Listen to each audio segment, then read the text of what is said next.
Hey everyone, I'm Philip Anthony Albertelli, and this, of course, is The Week in Doubt, a podcast for atheists, agnostics, and whoever. Before we start, I figured I'd take care of some listener feedback. Hopefully it doesn't seem too stale at this point. I remember seeing the comment shortly after publishing last week's episode, and I thought enough of it at the time that I made a mental note to read it on the show. And this username or handle looks really familiar. I don't know if I've interacted with this person in the past. Maybe they're a long-time listener or viewer. If that's the case, I'm sorry that I've kind of forgotten you. But it does look really familiar. But I'll read their comment. And so it goes, and just to put things in the context, this is in response to last week's episode in which I talked about, the kind of tension between law enforcement and the public. At least, I think that was last week's episode. The way that, time just flies by and everything blurs together. Anyway, here's their comment.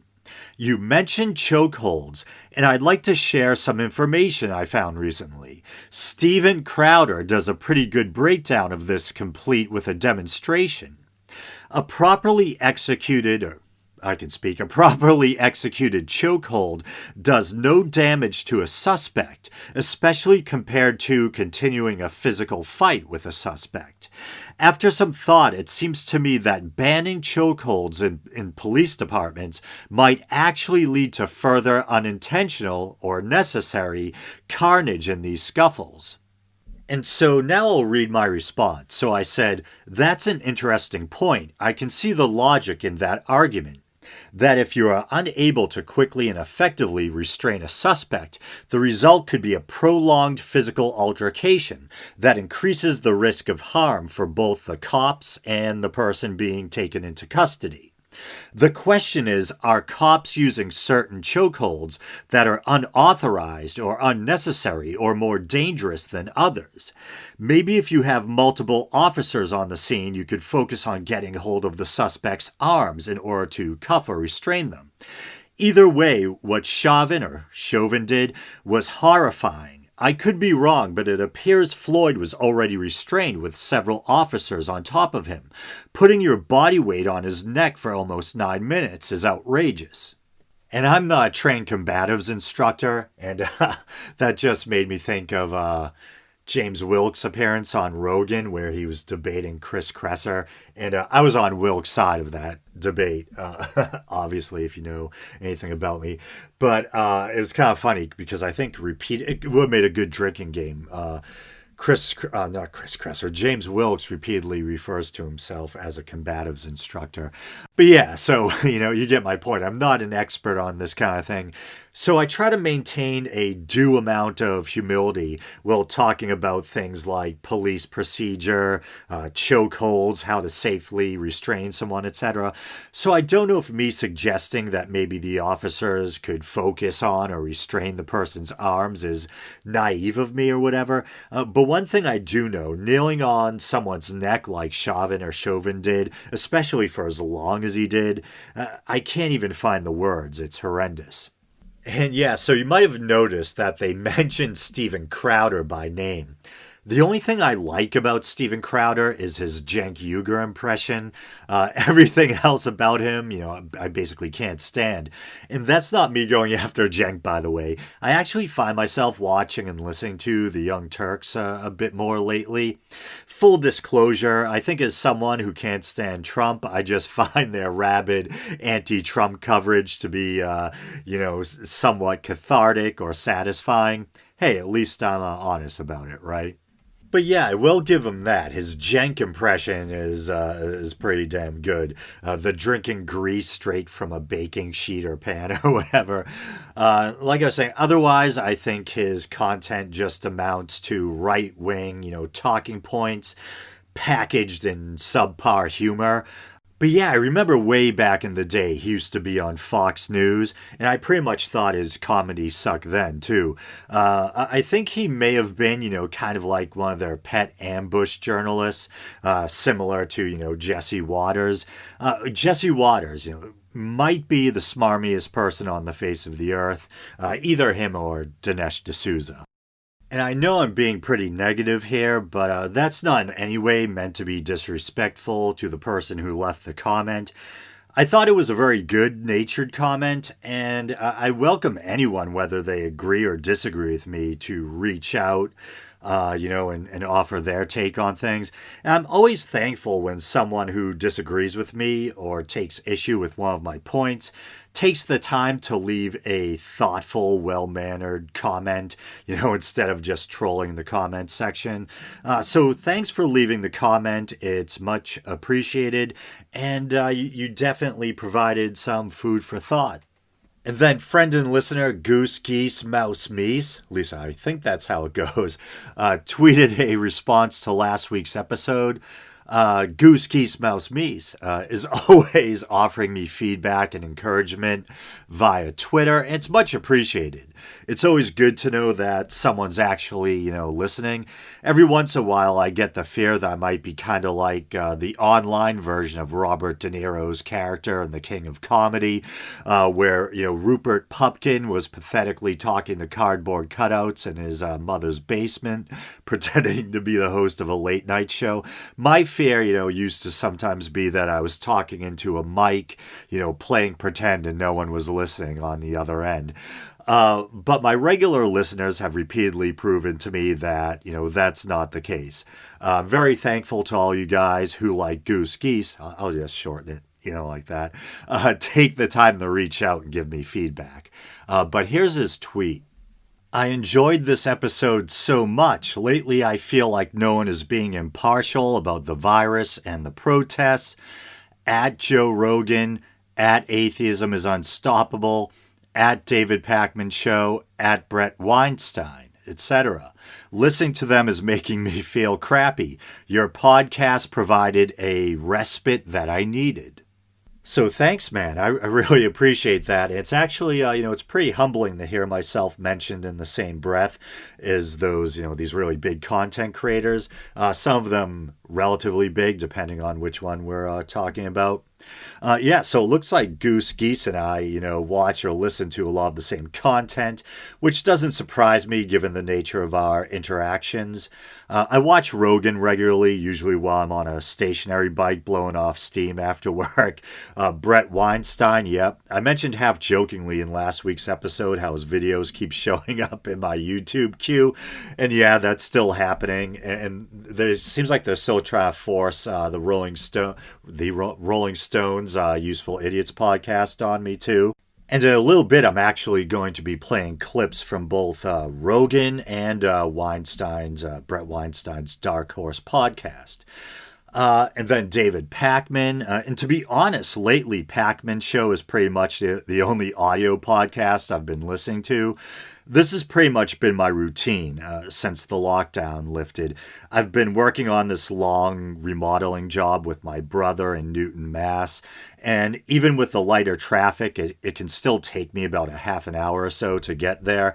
So I listen to Pakman on the way to work, finish listening to him, during my lunch break. And then on the way home, I listen to music to try to kind of, de-stress and celebrate the fact that the workday's finally over.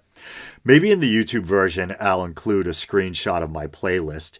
I have this ever-expanding playlist that's, that's made up of songs I just find myself in the mood for.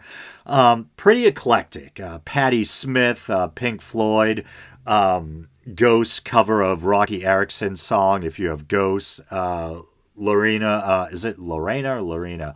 McKennett's Mummers Dance, Billy Joel's Downeaster Alexa, PJ Harvey, Peter Murphy, his solo stuff. Of course, he was the lead singer for, is it Bauhaus or Bauhaus? Stevie Nicks, pretty strangely diverse playlist. And also a very white playlist now that I'm listening to myself, recite it or whatever. And speaking of being white, Goose Geese also mentioned Atheism is Unstoppable. And it's funny, since race relations, specifically the tense relationship between law enforcement and the African American community, have been the topic of the day. The death or murder of George Floyd, the resulting protests and riots, the civil unrest. I found myself wondering how AIU has been approaching all this. As it is, he tends to, cover race regularly. And maybe this would be an appropriate time to give a quick recap of my history with AIU, aka Atheism is Unstoppable.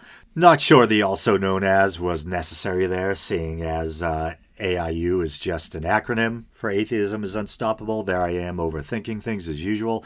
Anyway, so when I was first starting out as a podcaster, I was a pretty big TYT fan, as I've mentioned repeatedly in the past. Back when I got my first iPod, when I first learned what a podcast even was, I think they were one of the first podcasts that I downloaded or subscribed to. And it was around this time that I first started visiting YouTube, and, I started watching a lot of TYT. I started discovering the online quote-unquote atheist community, in quotes, because you guys probably know how I feel about communities in general, kind of a lone wolf. I started watching a lot of atheist content as well. And I think there's probably a little bit of overlap there between atheist content and TYT.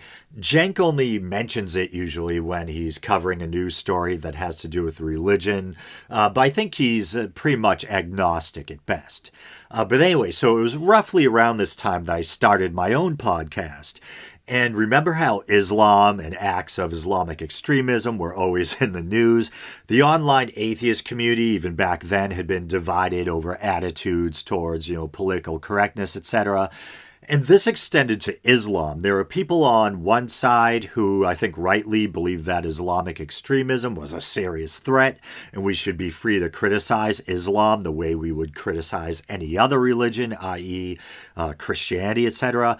And then you had atheists in the, on the other side, your Steve Shives types, etc., who would cry Islamophobia whenever you dared to criticize Islam. And so around that time, I started to become disillusioned with TYT because they seem to have been taking a very kind of politically correct kid glove approach to Islam, something they didn't seem to afford other religions, namely Christianity. Don't get me wrong, I don't care if someone criticizes Christianity. I do it all the time. I just believe you should be intellectually honest and consistent and be willing to criticize Islam the same way. And so I would see Atheism is Unstoppable in the comments section on TYT videos, etc. I think that's where, And I think this was right before or around when his channel really took off. I remember at the time I just thought he was, another atheist dude in the comments section. And I think I had a couple of positive exchanges or interactions with him. And so I ended up subbing to his channel, and I even included him in an episode I did where I just kind of go through a list of my favorite atheist content creators. And this is pretty funny. Well, I'm sure it probably wasn't funny at the time, but AIU decided to do a clip show where he, appropriately enough, plays clips from both allies and detractors. And so he included the part from my aforementioned favorite atheist episode where I mention him. I thought it was pretty clear that I was speaking of him favorably, but nevertheless, and I don't think this is an exaggeration, hundreds of his so-called flying monkeys, the name given to his, devout fans who would bomb other channels for him, came over to my channel and gave my video what seemed like a couple of hundred downvotes. Maybe I'm unintentionally exaggerating, but that's how I remember it. There was some ridiculous number of downvotes. Some people were like, hey, friendly fire, did you even bother listening? He's on our side, that kind of thing. And even AIU apologized and told his monkeys to lay off. A very strange experience. And then I guess he was watching or listening to one of my episodes in which I mention in passing, how I believe that the high rate of crime in inner cities or whatever can probably be in part, explained by things like poverty, lack of opportunity, lack of education, these kind of lingering effects that seem to come with being part of a marginalized group, effects that are handed down generationally. Kind of the echoes or the lasting effect or legacy of things like, dare I say, slavery, segregation, Jim Crow, etc.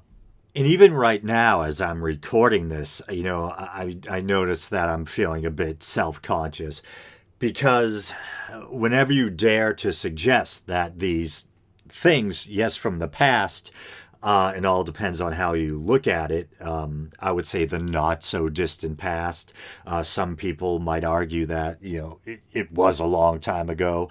Whenever you try to bring up that things like slavery or Jim Crow or segregation could still be having an effect on the modern day black community or whatever, people will say, you're a bleeding heart liberal, you're soft, you're weak or whatever. And that makes me think of that Dave Chappelle special that I talked about on the show not too long ago, and how he was making the point that he was drawing a kind of a parallel between what George Floyd went through, specifically the moment where George Floyd was crying out for his mother, as if he knew he had reached the end of the line and he was going to die. And he compared that to Dave Chappelle compared that to the experience he had with his own father. When his father was on his deathbed, his father was crying out for his grandmother, not Dave Chappelle's grandmother, but Dave Chappelle's father's grandmother, if that doesn't sound too convoluted, or hopefully you get what I'm saying.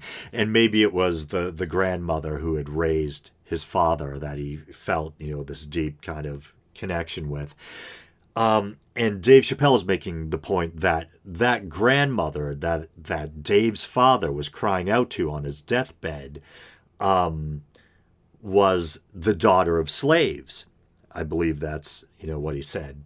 And so he was making the point that slavery, really wasn't all that long ago, And I mean, if you want to go back to, the civil rights movement of the 50s and 60s, that really wasn't that long ago, you know what I mean? And I think segregation, when was it? Segregation wasn't ended until 1964. So relatively speaking, this stuff is still pretty recent, and I think it's logical to expect that these things are going to have a lingering effect, and that you're not going to get rid of, all that baggage overnight. Yeah, but I remember, the episode I was doing where, he took issue with what I had said in passing about race. Yeah, that wasn't even the meat of the episode. Once again, just something I had mentioned in passing. But safe to say that, he did not like that. Did not like the point I was making about the lingering effects of things like that. And I think he said something in the comments section like, I was listening to the episode. I was really enjoying it. Then I'm paraphrasing here, but then he was saying how he got to the point where I started offering my super Libby, take on black crime or whatever. And he said something like, too bad, fail, sad, in, characteristic Devin fashion. But yeah, that was a really weird time. There were a bunch of so-called skeptic. It's weird. I still lament how it's kind of become a dirty word because of that schism in the atheist community. Skeptic has almost become synonymous with, someone who's kind of obsessed with attacking or criticizing PC culture. Political correctness, and instead of just conveying the good old dictionary definition, geez, I mean, there was a point where someone like Andy Warski was considered a member of the quote unquote skeptic community. It seemed to have more to do with being anti-political correctness than it did with skeptical inquiry. And, an atheistic worldview or whatever. And for a while there, I remember even race realism was the topic of the day. It was being covered by a lot of people in once again, the so-called skeptic community, and even Sam Harris had Charles Murray, the author of The Bell Curve, on his show.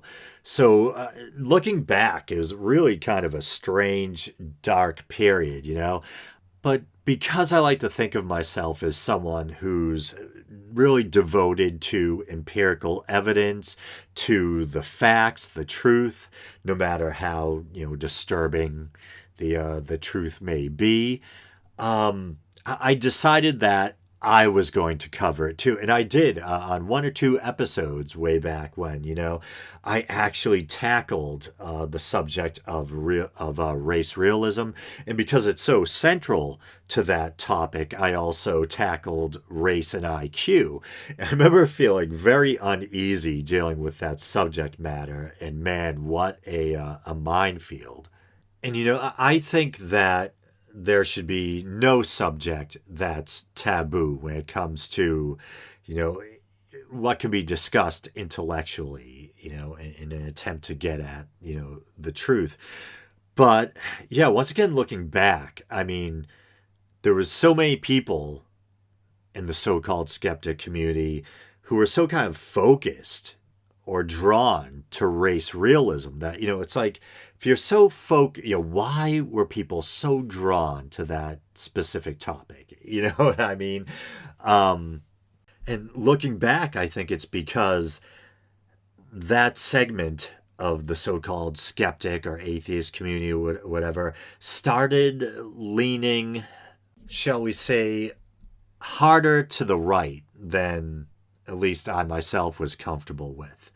Even if the people who were talking about this stuff weren't fully cognizant of it. Looking back, I think it was the influence of the so-called alt-right kind of bleeding into and tainting the skeptic or atheist community, at least that segment of it. I remember Stefan Molyneux in particular, Molyneux, whatever, really seemed to be harping on or fixated with the subject of race realism and constantly had different guests on to talk about the subject. And I even remember, Molyneux, whatever it is, used to have I can't stand Mike Cernovich. He used to have Mike Cernovich on. I even remember he brought Mike Cernovich on to read from this book I think Cernovich had written about, it was like an ode to the MAGA movement. Just gross shit, man. And speaking of that, I think it was today I learned that Stefan Molyneux is no longer on YouTube. They kicked his ass to the curb. And we could probably dedicate a whole episode to, free speech. Was it right or wrong of YouTube to boot him off? And, of course, YouTube is, it's a corporation. Well, it falls under the umbrella of Google or what. I believe Google owns YouTube now, right? So we could get into a whole discussion about whether it was right or wrong for them to get rid of him. But me, just personally, selfishly, I gave up even watching Molyneux as like a lol cow or something like that, even though I don't agree with him, watching him for kicks or whatever, just, for the train wreck aspect of it. I wasn't even watching him anymore for that. So just, it's probably selfish, but just me personally, I don't think I'm gonna miss him. Hey. I mean, when you really think about it, the guy basically threw atheism under the bus, was constantly jerking off the right. So, no, I'm not going to miss him. I have to admit, though, just as a source of entertainment, I do still miss Alex Jones. That guy's just wild to watch. And then I was hearing repeatedly today that supposedly Trump got kicked off of Twitch. And it seems kind of weird, Trump had a Twitch account, but him in social media. So I'm sure he probably has people who help him kind of establish a presence on, all the different major social media platforms or whatever. It actually looks like it's a temporary suspension, and it looks like verbatim what he was suspended for is quote unquote hateful conduct. So, what was he doing on Twitch? Showing off his cleavage for donos, streaming Fortnite gameplay? Like, the hell's wrong with me? I don't know, that's a good question. I wonder what kind of content was on there, you know? I imagine he was probably just. He had someone uploading or streaming, pro-Trump content for him or whatever. Yeah, so it looks like the video or one of the videos that they claim violated their, TOS or whatever was a rebroadcast of a 2015 campaign event. In which Mr. Trump made comments about Mexico sending drugs, crime, and rapists over the border. The other was of his recent rally in Tulsa, Oklahoma, where he talked about a quote unquote very tough hombre breaking into a woman's house at 1 a.m. And so, to be honest, I really don't have a lot to say about that story. I just found it kind of oddly interesting, the president of the United States getting kicked off of Twitch. And so I'm a Gen Xer, and I think there's a good chunk of my audience who is in my age group. And so if you're not as familiar with Twitch as you are with other social media platforms that you might use, like Facebook or Twitter, I think Twitch is generally used by, a younger demographic. It tends to be used for people streaming gameplay, for kind of young, like, cam model types trying to, earn money.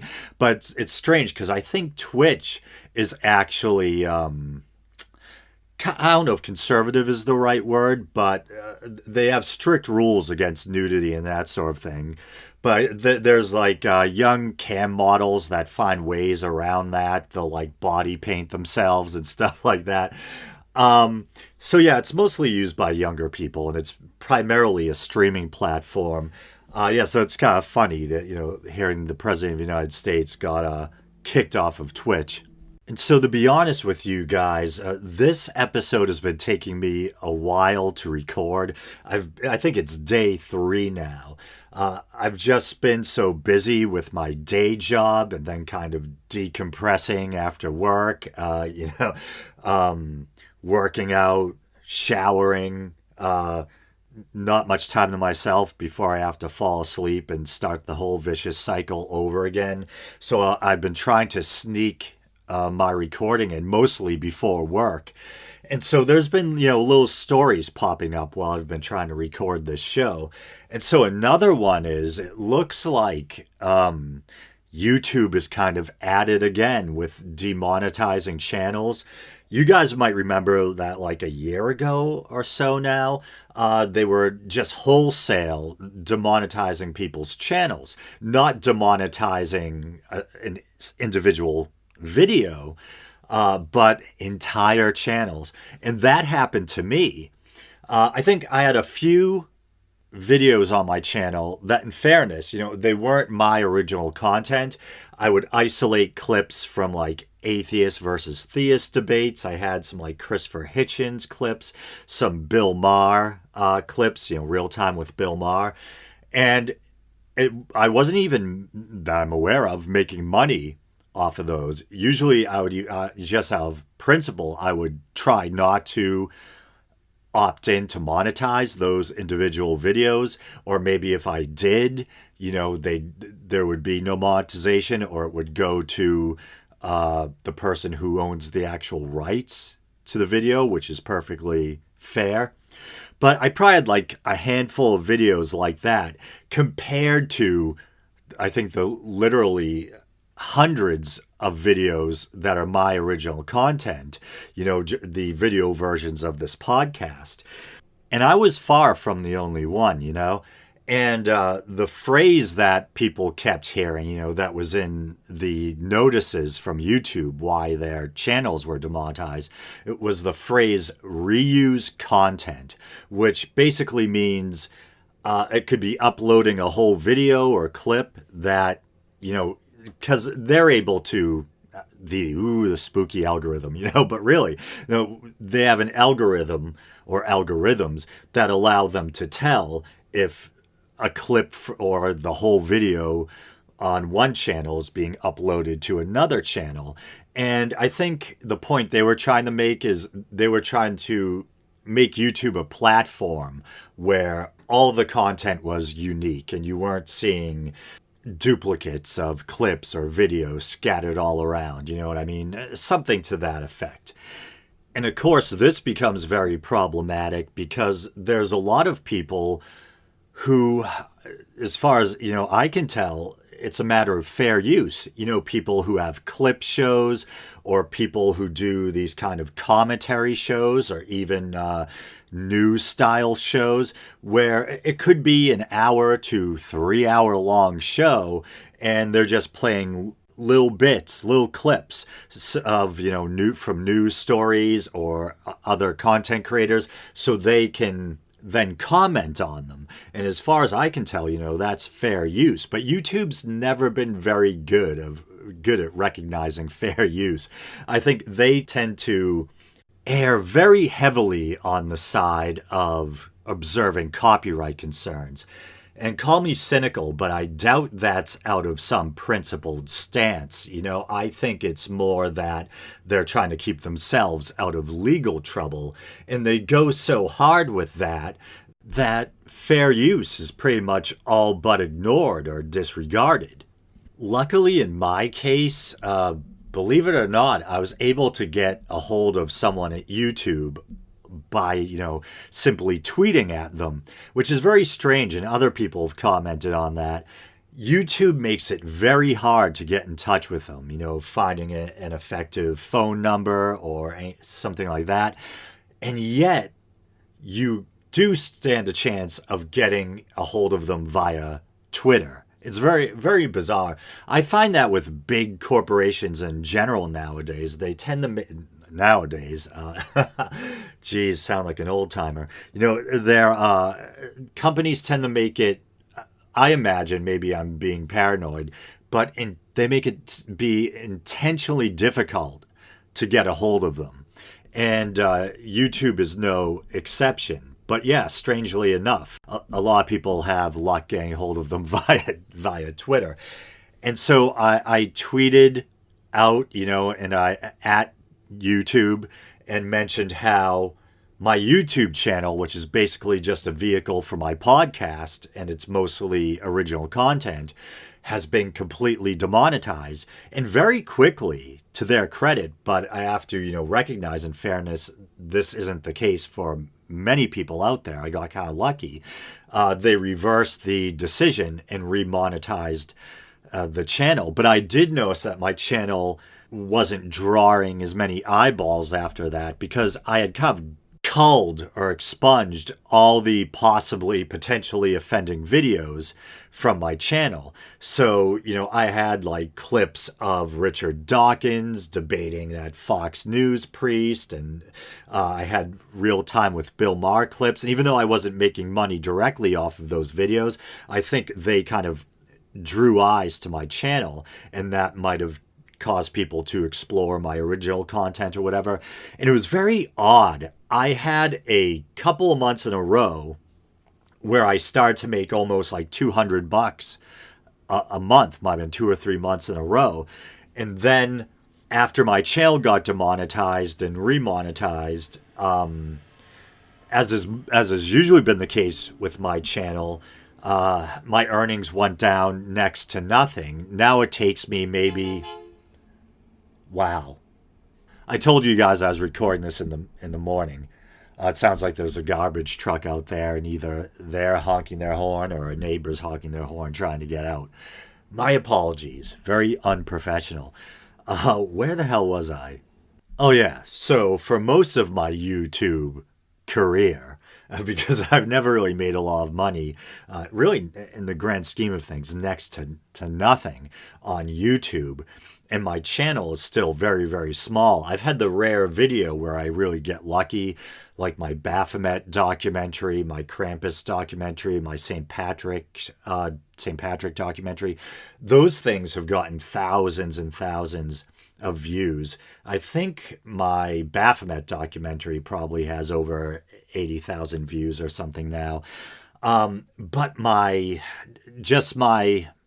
regular, weekly podcast, there were times when I was starting to gain a little momentum where maybe I was getting like in between 300 to almost 1,000 views on a regular episode of the podcast. Now it's way back down to I'm lucky if I get 40 something views.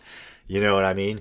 And the way YouTube's partnership program or their, AdSense, whatever it is, in order to qualify for a payout, you need to reach a $100 threshold. And for me, and this is the way it's usually been with me on YouTube, it takes months. It could literally take maybe 4 months to 6 months, half a year in order to qualify for a payout. So, obviously it's better than nothing. An extra $100 every few months or whatever is better than not having an extra $100 every few months. But still, in the grand scheme of things, very small potatoes. You know what I mean? Is it small potatoes or small potatoes? I'm always trying to round off my words and, trying to fight off my New England accent. I think it's small potatoes. Anyway, the reason why I brought all this up is because YouTube appears to be at it again. And this time around, it isn't the reused content excuse or justification. It's basically targeting people for, I don't know, harassment or I forget the exact wording, but people are being cyberbullies or whatever, And I just found out yesterday that the drunken for years now, I think I've talked about the drunken peasants on this show. It's basically it's a long form, unscripted kind of comedy / news or clip show where Ben Pye, how do I explain who Ben Pye? TJ Kirk, the amazing atheist, used to be one of the hosts of the of the drunken peasants, and then there was this kind of schism, and he left and started a new podcast called Deep Fat Fried, and Ben, aka Ben Pye, stayed with the drunken peasants and kind of rebooted it. And so I just found out yesterday that the drunken peasants got their entire channel demonetized, and other people experiencing the same thing.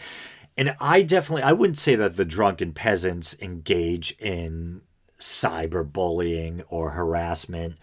Their show is broken up into different segments. There's a news story segment. Sometimes they cover ridiculous old TV commercials, stuff like that. And they do have a segment, I think it used to be Crazy People. Now it's called Antagonism or something like that, where they will focus on, and I guess the term that people use, I think I actually used it earlier in this episode, is lolcow. Basically someone who's just a really ridiculous figure who people like to watch or give attention just for the, the train wreck aspect or whatever. And they will cover people like that. And I will admit that sometimes, I wouldn't say they're cyberbullying, but as much as I love their show, sometimes I find that segment of the show just depressing because it offers a window into the lives of people who really seemed kind of off or troubled. You know what I mean? And I don't think it reaches the point where they're cyberbullying, but they will watch these these weird broken people, and just kind of laugh at how absurd or strange they are. You know what I mean? Okay, so this is one of those weird little synchronicities. And by the way, this is, I think, morning 4 or 5 now regarding my progress recording this episode.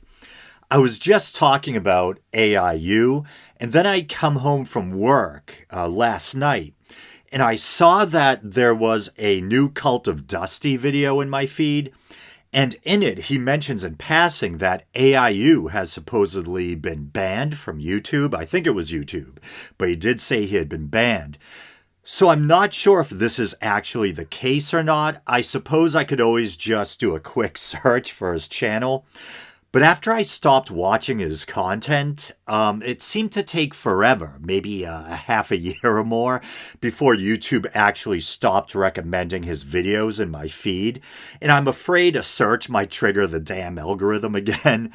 Either way, if he did get banned, it wouldn't surprise me, because anyone who knows anything about AIU, whether they're a fan or a detractor, will be able to tell you that getting banned is kind of standard operating procedure for Devon, aka AIU.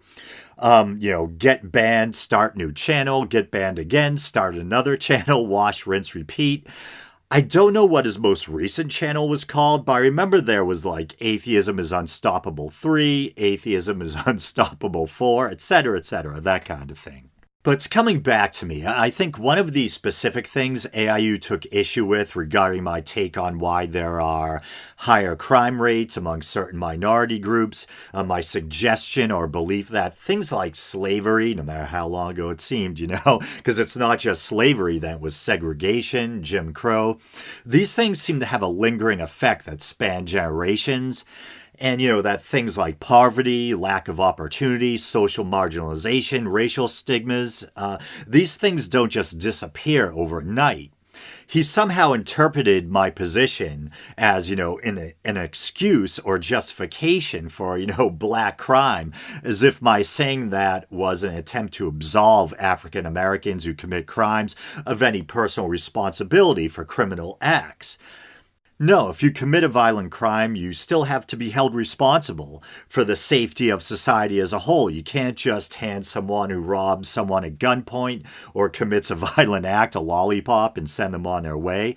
But that being said, we should be able to walk and chew gum at the same time, hold people accountable for their criminal actions, while at the same time try to acknowledge and address the conditions that give rise to criminal behavior, and to try to help lift people out of the shit they've been mired in for generations, the poverty, lack of opportunity, the social marginalization, help to improve their lot in life so the vicious cycle doesn't continue, breeding yet more crime.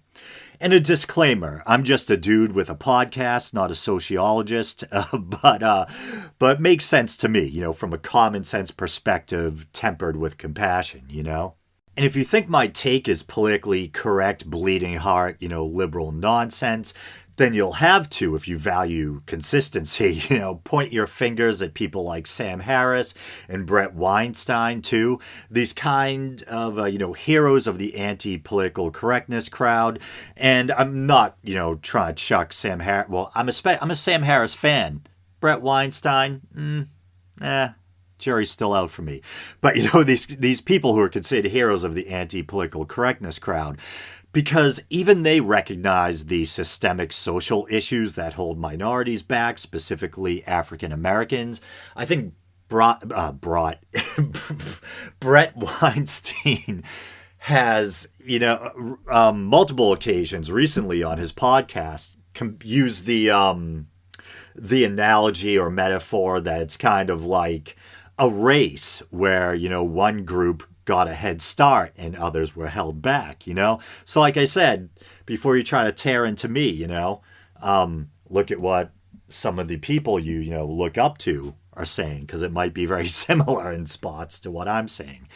And so, AIU just seemed to focus more and more on race, and he seemed to come at it from the angle that he was trying to debunk the sympathetic take in the media, on people like Michael Brown, Trayvon Martin, that kind of thing. At least that's how I remember it. My apologies if it's otherwise or if it was otherwise. But the focus on race and the angle he was coming at it from turned me off, and I stopped watching. Not that I'm deluded enough to think that bothered him in the slightest or that he even noticed. Relatively speaking, he has a very large and successful channel, or had. I guess we'll have to see if it's still there. And I'm probably just, an ancient forgotten blip on his radar. And this will probably come across like a backhanded compliment, and perhaps there's some part of me that intends it that way. But it's actually strangely impressive, the kind of cult of personality that's developed or grown up around Devon/AIU. He's anti-religion, identifies as liberal or leaning hard to the left, was a strong, unabashed supporter of Hillary Clinton, strongly anti-gun, and yet maintains what I would describe as a fan base that's largely right-leaning, or at least, a large chunk of it. And actually, I recently found out that AIU debated Nick Fuentes, is that how you say it? Fuentes, on the subject of gun control. Turns out that was about 2 years ago, but I watched it anyway. And if you're not familiar, Nick Fuentes, as his name suggests, is partially Hispanic, I think Afro-Cuban to be exact. And yet, despite this, he's the whitest looking dude I've ever seen, and about as right-wing as you can get. Anti-Semitic dog whistles, thinly veiled Holocaust denialism, etc. But he asked AIU at one point, what percentage of your audience do you think is pro-gun? And he said probably about 75 or 80%, something like that. So that's pretty impressive. He's an anti-gun Hillary supporting lib, but has an audience with a significantly large right-leaning demographic. I think the magic ingredient, aside from his somewhat charismatic personality, I won't take that away from him. He can be very charming at times. And his video, editing skills is or are his kind of, politically incorrect views on race, how his views on race square with his otherwise leftist worldview, I don't know. In fairness, it might also, some of his really loyal audience who have been around since the beginning, some of them may have really been drawn to his take on Islam too.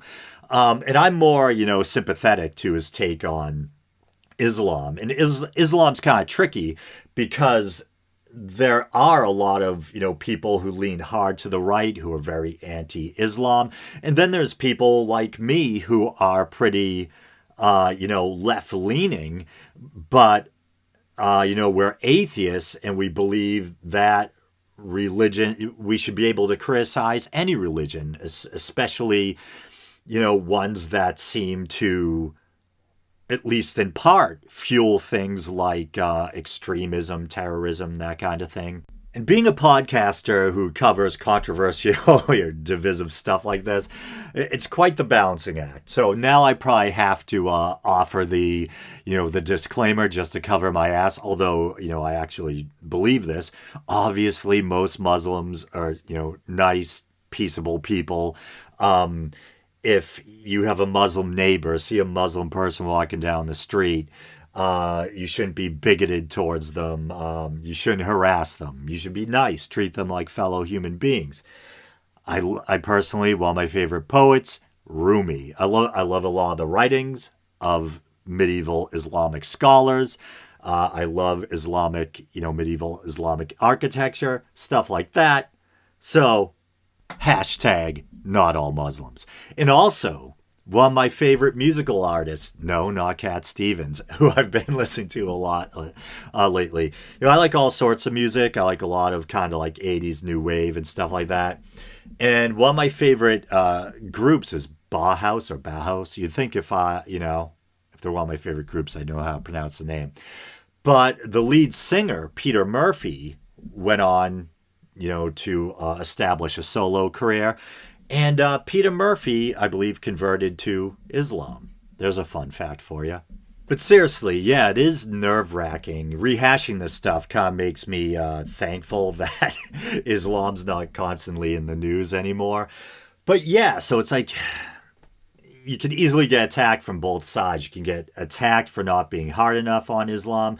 Then if you dare to criticize Islam, you can have people on the more kind of left political correctness side coming at you, calling you an Islamophobe because they think you're trying to paint Islam as a all around a religion of terror.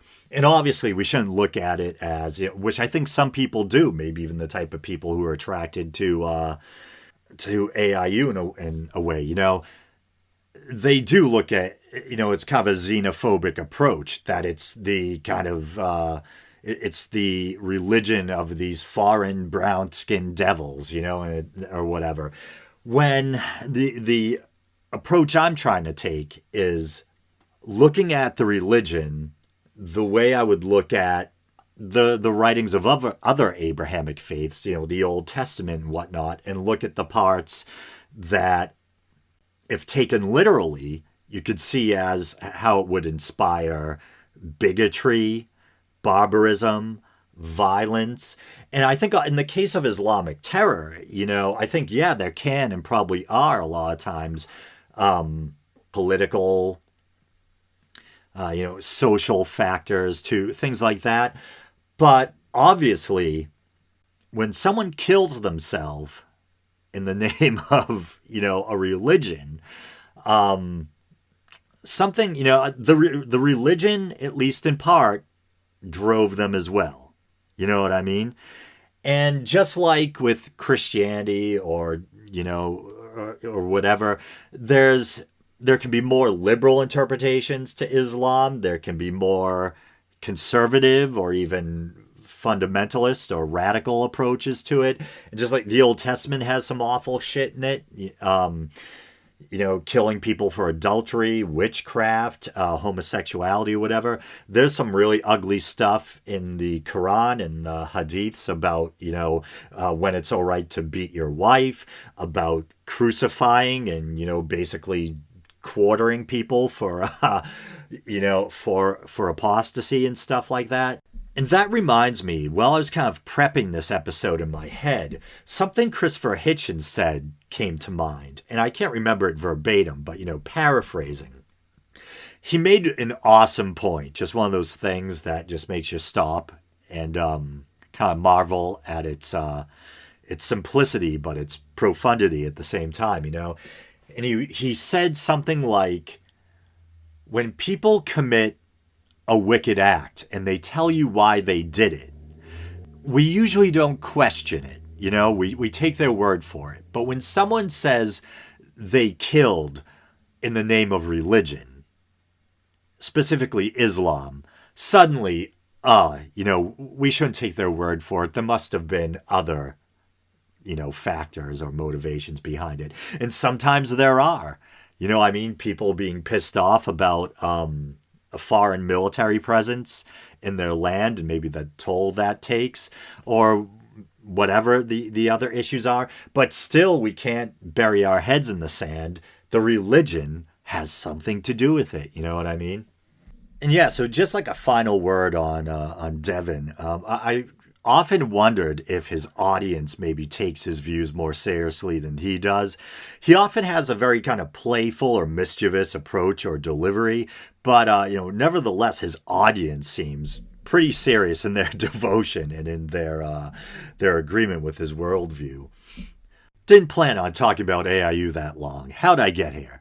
Oh yeah, Goose Geese mentioned AIU in his tweet, and I was wondering how the hell AIU is responding to the death of George Floyd and the aftermath, the protests and riots, the BLM movement. He must either be having a field day or his kangaroo head is exploding. I don't know. Oh yeah, and there was another interesting development that popped up after I started recording this episode. Looks like Jordan Peterson is back. He did an interview with his daughter, and it's on YouTube. I think it's about 40 or 50 minutes long. As I've mentioned previously on the show, I have kind of a complicated take on Jordan Peterson. I disagree with him on certain things, take issue with some of his statements, like his comments regarding women in the workplace, and that now famous or infamous Vice interview. Don't like his kind of wishy-washy or slippery approach to things like God or truth. I understand there's different kinds of truth, higher truths versus empirical truth, and different people hold or embrace different concepts of God. In Peterson's case, I think to him, and I'm paraphrasing here, God is the embodiment or totality of our highest ideals or virtues or values or whatever. So a very kind of figurative and intellectual take or definition of God. But as an atheist or non-believer, as someone who, as crazy as it sounds, values facts and reason, who values critical thinking over superstition, my fear, my concern is that I think Peterson kind of enables or offers cover to people who don't take a figurative approach to religion, especially with his kind of anti-atheistic fear-mongering. You better watch out. You can't just get rid of God. What will replace it? And then there's all the fear mongering about communism, etc. Everyone's got to read the Gulag Archipelago. And I think his more religious, more conservative fans know that his definition of God is looser and more figurative than their own. But, I think it's kind of the enemy of my enemy is my friend. They like the way he kind of promotes traditional values, even if it's in a kind of roundabout intellectual way, the way he warns against the dangers of atheism, et cetera, et cetera. So I know that sounds like, that's a hell of a lot I disagree with him on. But I actually do like listening to him talk. I think he's a very interesting guy. I think he does have a certain charisma. I understand why people are drawn to him. And just on a human level, it was good to see that he was still among the living, and there was something touching about watching him interact with his daughter. His daughter wears a lot of makeup, by the way, and I don't know what he thinks about that. And I think they ended the interview by saying they were going to get a steak. The carnivore diet, that's a whole other can of worms, for another day. Anyway, let's move on. So I guess I'll start with the Brett Weinstein clip. I remember at the beginning of the episode, I was like, in a little bit, I'm going to play a clip. Now it's almost an hour. So yeah, I've been joking about how YouTube keeps shoving his podcast into my video queue. That sounded dirty. It was one of those times where, the video just started playing and I decided, what the hell, I'll just let it play in the background. And about 50 minutes in, all of a sudden he starts talking about Dave Rubin, and it wasn't very flattering. Trouble in paradise, perhaps. And so I told the story numerous times on the show. So just a quick recap. I remember Dave Rubin back when he was on TYT. It was around that time where I felt like TYT was taking that weird kind of overly politically correct approach to stories having to do with Islam. And it seems like it was this kind of political correctness that spurred Rubin to leave TYT. And I was like, hey, I get it. I hope he does well with his new show. I'll definitely be watching, And then Rubin just kept shifting further and further right, teaming up with PragerU, etc. And if you weren't aware, Dave Rubin is openly gay and married to a man. Well, it would be kind of weird if he was openly gay and married to a woman. Anyway, so he's shifted so far right that a lot of his guests and the people he rubs shoulders with are people who only believe in quote-unquote traditional marriage. And there have been some really awkward moments. Like I remember you had Ben Shapiro on, and Ben was just matter-of-factly, going on about how he wouldn't go to something like a gay wedding or an anniversary party for Dave and his husband, something to that effect. And Dave just sitting there awkward, and defeated, dying inside. What does it benefit Dave Rubin to gain the whole world if he loses his soul in the process? But I have to admit, I did experience a little schadenfreude when Brett Weinstein called out Rubin. And I think the context was Weinstein was using Rubin as an example of a kind of echo chamber effect. But here's the clip. I've been shocked at the proclivity of so many of my friends to subscribe wholeheartedly to the woke mentality. Do you think intellect and attention to detail has anything to do with the political choices people make? So this is one of these things I often reference that Eric once said to me. In fact, I think I've called it the smartest thing anyone ever said, which was, truth is the second best strategy. And by that, he meant that social affiliation, that is to say, signing on to what the group that has power wants you to say in order that it will share its power with you, is often a much better strategy than truth. So what it is that I think is going on with those who don't sign up with this, it's one of two things. Either they have correctly realized that they could get somewhere in the short term by signing on, but that they will ultimately be confronted by this thing in the end, so it's not a good deal. Or they are sticklers for the truth. And the fact is, I think all of us sticklers for the truth are, I don't want to call us broken, but we do not have the circuit that allows you to just simply socially affiliate no matter what kind of nonsense it forces to come out of your mouth, right? Some people do. And the fact that they say some crazy thing and everybody cheers assures them that it must be right. Mm-hmm. So anyway, this can happen all over the place. There's some danger, in the case of Dave Rubin, for example, that he's hearing, the cheers of a bunch of people who are all concentrated in one mindset, and he thinks that what he's saying is making sense. And in fact, it seems to be making less sense over time as he's moving closer to a group that is united behind ideas that are not robust. Closer to a different ideology than one that he formerly ascribed to, but seems to be a jump from ideology to ideology rather than to more first principles thinking. Yeah. And, I've seen him of late attack Chloe. Yeah. He's attacked Josephine Matthias. Mm-hmm. There's no reason. We know both of these people. Incredibly decent, incredibly bright, incredibly insightful, and frankly open to other perspectives. Both of them have that characteristic in spades. So why, on what basis could you possibly attack them? Well, to the extent that he has now moved in the direction of an ideology that can't abide voices like theirs, he now can't even hear what they're saying. So I think, So I think even they realize that Dave Rubin is kind of this empty suit who signed himself over to, an ideology that would bring him success or whatever. But now he's kind of in over his head and trying to stay afloat. Not stay afloat monetarily. We don't have to worry about Dave in that regard. I just looked it up. He has a net worth of $5 million. For some reason, I thought it would be more, but damn, $5 million. I'm sure that's more than I'll ever see in my lifetime. You know what I mean? But trying to stay afloat in the sense that he is kind of in over his head intellectually and probably in other ways too. And he's trying to navigate these choppy seas and keep the grift going, But anyway, on to the next clip. And so you guys know I'm a Joe Rogan fan, been watching him for a long time, but I don't always agree with him. And it might have been just last week I was talking about how Joe and Jocko Willink were laughing at how absurd it was that supposedly you can't even say all lives matter without people getting upset. And I offered my take that obviously the sentiment in and of itself, all lives matter, is very positive, and it should be every decent person's default position, But as a response to Black Lives Matter, it comes across as, kind of dismissive and tone deaf because people are trying to tell you that they're being made to feel like their lives don't matter, that they feel like they're being treated as if they're inferior or less than, disposable even. And, when your response to that is condescendingly, waving it off and your refrain is all lives matter. Well, Joe recently had a guest on who pretty much made the same point. And Joe seemed to agree. But then again, as much as I love Joe, let's admit it, his opinions often change with the wind depending on who his guest is. The guest was kind of a gun expert or aficionado who happened to be black. I think he goes by the name Colion or Noir or something like that.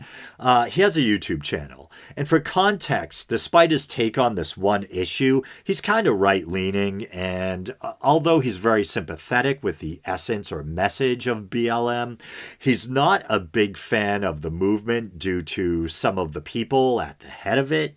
He says they're Marxists or something. I have no idea. I just always saw it as a kind of decentralized hashtag movement. Anyway, here's the clip. But you don't expect that from something that seems so organic like Black Lives Matter. Like Michael Che has a great bit about it, but he's like, think about, I'm going to fuck up the bit, but it's like basically just the sentiment is so like, all we're saying is they matter. Yeah. Like that's not, even people who argue that. Yeah, that's where I look at the disingenuous nature of the conversations that are being had. Like it's as simple as this. Like I don't see why anybody would get mad at Black Lives Matter, and I don't understand why anybody would get mad at All Lives Matter. But I can see why somebody would get mad at someone saying All Lives Matter in response to Black Lives Matter, because what it seems like it's doing is just undermining and just kind of tossing aside the aspect of the complaint. Right. The complaint is cops have been killing black people, and it's on video, and we all should be outraged. We should. Yes. Yes, and if it is, and people, because people do make the argument that, well, all lives matter and more white people are killed by cops, and you're right, and I think you should be as equally mad. I do.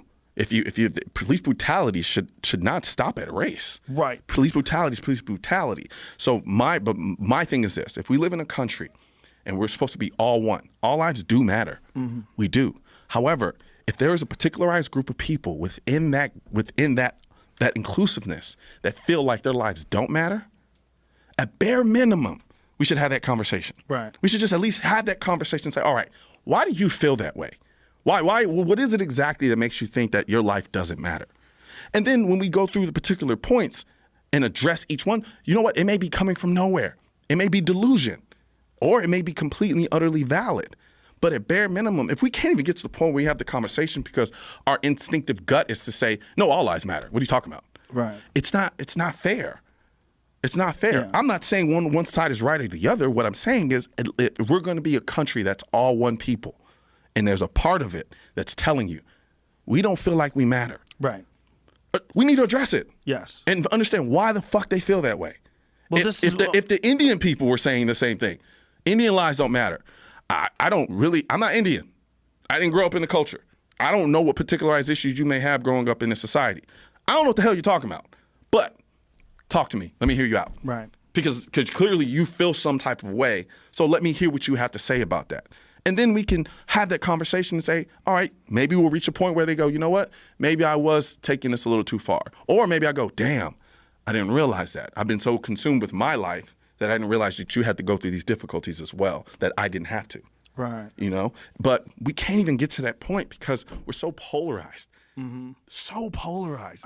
But yeah, I thought that was really well put. I just thought I'd share it on the show. And speaking of Reagan, what the fuck is wrong with me?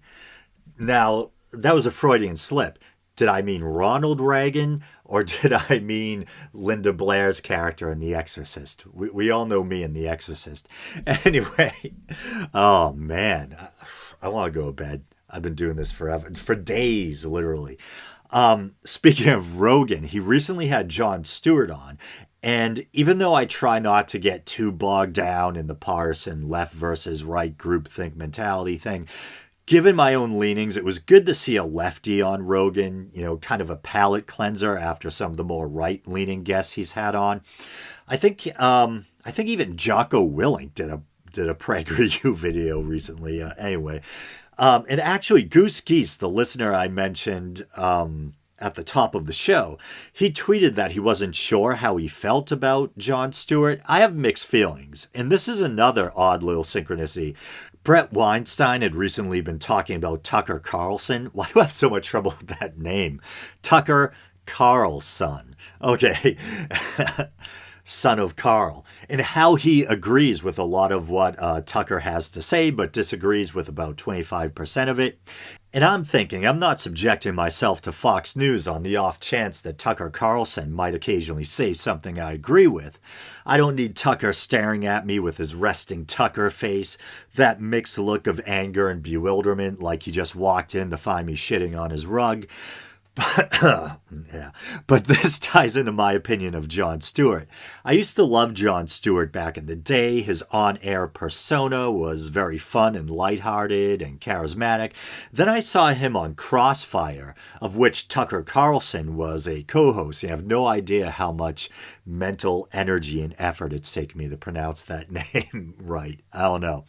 And Tucker was his usual entitled dickish self, and I thought Jon Stewart came off kind of, badly too.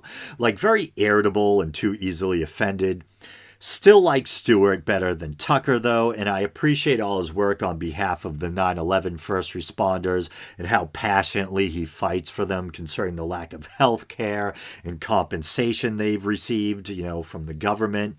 I believe he's also vegan, too, so despite the sometimes tired, crusty, irritable facade, he seems to be a good dude with a good heart, and for a comedian, he's even funny sometimes, too. it's funny. Originally, the main focus of this episode was going to be a news story that friend and listener Russ Ray sent me about how supposedly non-religious people have a lower death rate regarding coronavirus than religious folk. Yeah, it was from the UK Times, and it's entitled Non-Believers Less Likely to Die from COVID-19 Research Finds. And, I'm so exhausted. I've been going so long that I'm probably gonna, just call this episode a wrap. But it's an interesting story. And my first thought was, makes sense. Secular people probably tend to take health recommendations and medical science in general more seriously, But all right, thanks everyone for listening. As always, you guys know the drill. Can like the Facebook page, follow the show on Twitter, even though I'm not on there too much. Can check out the YouTube channel. Maybe you're doing that now. If you'd like to support the show monetarily, you can go to patreon.com/The Week in Doubt and support what I do here for as little as 99 cents.